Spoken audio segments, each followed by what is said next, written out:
নমস্কার বন্ধুরা, তোমাদেরকে সাথে নিয়ে পাশে নিয়ে আবারও একটা নতুন রেসিপি নিয়ে আমরা হাজির হয়েছি। আজকের রেসিপি হচ্ছে অনুষ্ঠান বাড়ির স্টাইলে বানানো আলু পটলের তরকারি, তাও আবার নিরামিষ। তাহলে চলো দেখে নেওয়া যাক কীভাবে আমরা এই আলু পটলের তরকারিটা বানাচ্ছি। তার জন্য এখানে পটল আর আলু এই রকমভাবে পিস করে নিয়েছি। আর এখানে দেখো নিয়েছি 1 চামচ গোটা জিরে, 1 চামচ মৌরি আর 1 চামচ ধনে। এটাকে প্রথমেই শুকনো খোলায় ভালোভাবে ভেজে নেব। যখন এটা খুব সুন্দরভাবে কালার এসে যাবে আর একটা সেন্ট উঠবে, তখনই এটাকে ঢেলে নেব। নিয়ে এটাকে খুব সুন্দরভাবে একটা ফাইন পেস্ট তৈরি করে নেব। তোমরা পুরো ভিডিওটা দেখো বন্ধুরা, স্কিপ করবে না, তোমাদের খুবই ভালো লাগবে, এটা আমি আশা রাখতে পারি। এবার ওই কড়ার মধ্যেই দিয়ে দেব সর্ষের তেল। তেলটা ভালোভাবে গরম করে নেব। তেল গরম হয়ে গেছে, এবার দিয়ে দেব কেটে রাখা আলুটা দিয়ে ভালোভাবে আলুটাকে ভেজে নেব। এখানে আলুটা এমনভাবে ভাজবো, দেখো আলুটা এখানে কিন্তু 80% সিদ্ধ হয়ে যাবে আমার। আলুটা খুব সুন্দরভাবে নরম হয়ে যাওয়ার জন্য এখানে সামান্য একটু লবণ দিয়ে দিলাম, আর কালারটা খুব সুন্দর আসার জন্য এখানে একটু হলুদ দিয়ে দিলাম, দিয়ে একটু ঢাকা দিয়ে দেব। এবার ঢাকা খুলে আলুটাকে ভালোভাবে নেড়ে নেব।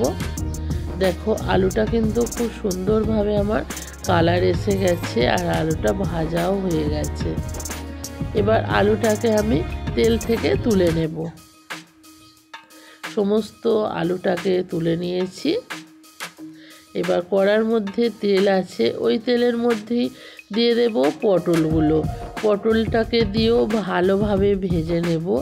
একটা ঢাকা দিয়ে দেব যাতে পটলটা খুব তাড়াতাড়ি নরম হয়ে যায়। দেখো পটলটাও কিন্তু খুব সুন্দরভাবে ভাজা হয়ে গেছে। এবার আমি পটলটাকেও তুলে নেব। পটলটাও তোলা হয়ে গেছে। কড়ার মধ্যে আরও একটু তেল দিয়ে দিলাম। তেলের মধ্যে দিয়ে দিলাম ফোড়ন, শুকনো লঙ্কা, তেজপাতা, 5 ফোড়ন আর সামান্য একটু হিং দিয়ে দিলাম। পটল আলুর তরকারির মধ্যে একটু হিং ব্যবহার করবে, তাহলে দেখবে খুব সুন্দর হবে। আর 2 পিস টমেটো দিয়ে দিলাম। দিয়ে টমেটোটাকে একটু ভেজে নিয়ে এখানে দিয়ে দিলাম 1.5 চামচ আদার পেস্ট, দিয়ে ভালোভাবে কষিয়ে নিলাম। 1/2 চামচ হলুদ গুঁড়ো আর 1/2 চামচ লঙ্কার গুঁড়ো দিয়ে দিলাম। দিয়ে আবারও মশলাটাকে ভালোভাবে কষিয়ে নেব যতক্ষণ না মশলা থেকে তেল ছেড়ে বেরিয়ে আসছে। এখানে দিয়ে দিলাম 1 চামচ চিনি। চিনিটা অবশ্যই দিতে হবে, কারণ নিরামিষ রান্নার মধ্যে একটু মিষ্টি দিলে দেখবে রান্নার টেস্টটা কিন্তু দ্বিগুণ বেড়ে যায়। একটা ঢাকা দিয়ে দিয়েছিলাম, কত সুন্দরভাবে তেলটা ছেড়ে বেরিয়ে এসেছে। দেখো মশলা থেকে তেল কিন্তু একেবারে আলাদা হয়ে গেছে। এই অবস্থায় আমি এখানে দিয়ে দেব কাজু আর চালমগজ বাটা। এখানে আমি 4 চামচ মতন কাজু আর চালমগজ বাটাটা দিলাম। দিয়ে আবারও ভালোভাবে কষিয়ে নেব। কাজু আর চালমগজটা দেওয়ার ফলে তেলটা কিন্তু আরও সুন্দরভাবে ছেড়ে আসবে। দেখো এইভাবে কষাতে কষাতেই মশলাটা যত সুন্দরভাবে কষানো যাবে রান্নার স্বাদটাও কিন্তু ততটাই ভালো হবে।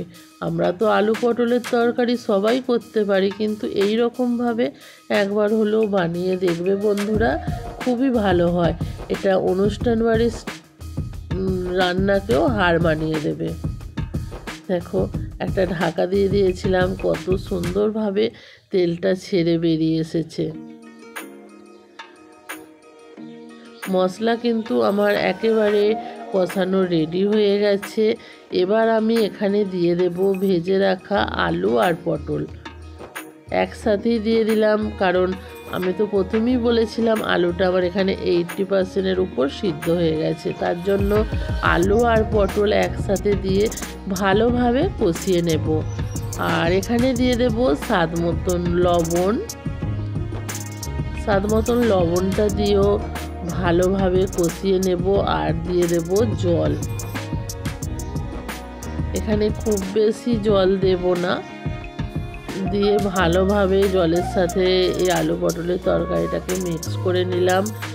দেখো ভালোভাবে আলু পটলের তরকারিটা ফুটছে, আর যে মশলাটা আমি গুঁড়ো করেছিলাম সেটাকে এখানে দিয়ে দেব।